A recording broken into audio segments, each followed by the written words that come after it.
మనం భగవంతుడి అనుగ్రహం కోసం ఎన్నో దీపాలు వెలిగిస్తూ ఉంటాం. అయితే పరమేశ్వరుడి దగ్గర వెలిగించే నారికేళ దీపం అద్భుతమైన ప్రయోజనాలను కలిగింపజేస్తుంది.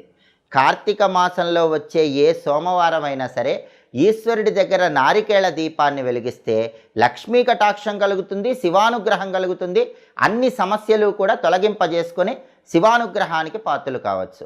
కార్తీక మాసంలో వచ్చే సోమవారం వీలు కాని పక్షంలో ఏ నెలలోనైనా సరే సోమవారం పూట సాయంకాలం ప్రదోష సమయంలో ఈశ్వరుడి దగ్గర నారికేళ దీపాన్ని వెలిగిస్తే ఆ గృహంలో శివుడు ఆనంద తాండవం చేసి అష్టైశ్వర్యాలు భోగభాగ్యాలను కలిగింపజేస్తాడు.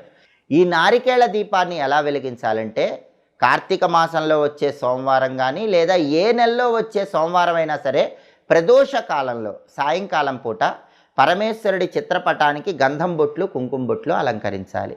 లేదా శివలింగం